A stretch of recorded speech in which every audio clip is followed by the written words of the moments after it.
আসসালামু আলাইকুম। শীতকালীন শীতের সবজি ফুলকপি।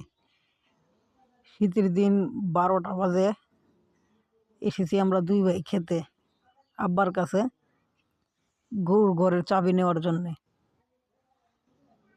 তারপর আব্বা খেতে কাজ করতেছে, কোদালটা নিয়ে দেখলাম মাটি তুলতে পারি কিনা। আস্তে আস্তে ক্ষেতের মাটি তুলতেছি আর একটা ভিডিও বানাইতেছি, যা ক্যামেরা করতেছে আমার ছোট ভাই। অনেকদিন পর আজ মাঠে গিয়েছি কপি খেতে দেখার জন্যে, কিন্তু আব্বার মতো করে কখনো কৃষিকাজ করতে পারিনি। তারপর যতটুকু পারি ততটুকু চেষ্টা করতেছি।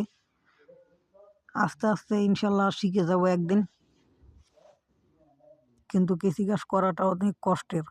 এই কোদাল দিয়ে মাটি টানাটা অনেক কষ্টের। বেশি ডাবলে গাছের জট কেটে যাবে এবং অল্প ডাবলেও হবে না। তারপর আস্তে আস্তে এক ফলের অর্ধেক টানলাম আর কি। তারপরে দেখা যায় কোদাল জাম লেগে গেছে। যতটুকু করার কাম আর কি করতেছি। এই যে কপি গাছগুলো আসলে খুব সুন্দর। আস্তে আস্তে আশা করি সামনে 2-1 মাসের ভিতর আমরা ইনশাল্লাহ কপি বেচবো। সামনে 1 বছর পরেই আমরা 1 মাস পরেই আমরা কপি বেচবো। আব্বা কোদাল নিয়ে নিল। এখন দেখো আমরা দুই ভাই, এক ভাই স্কুলে ভর্তি হয়ে এসেছে, কত টাকা ব্যাস হয়েছে না হয়েছে তা আর কি নিয়ে আমরা বাপ ছেলে মাঠে আর কি একটু করতেছি।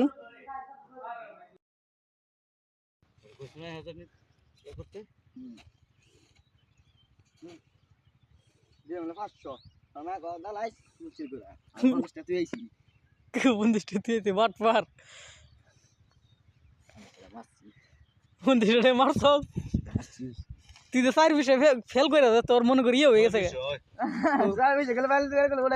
তুই তো 6 বিষয় ফেল করে মনে করি বললে বললে তুই কি করছস? তুই তো 9 উঠে গেলি 6 বিষয় ফেল করে। হ্যাঁ, কই বিষয় ফেল করছস? 4 বিষয় ফেল করে তুই 9 উঠে গেছিস। হ্যাঁ, গজ হবে না।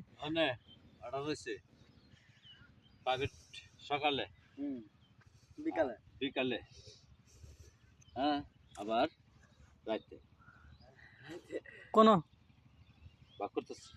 বা করেন বদমাস্টারে স্কুল সন্ধ্যার সময় সন্ধ্যা 6টা না 7টাতে রাতে 9টা পর্যন্ত এই পাও করতেছে।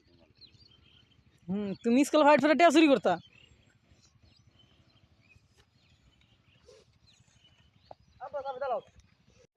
এইভাবে হাসি খুশিতে কেটে যায় আমাদের দিনগুলো। আসলে যারা কৃষিকাজ করেন তারাই জানেন কৃষিকাজ করাটা যে কত কষ্টের। বাবা লালা কাজ করে, আমরা দুই ভাই শুধু করি।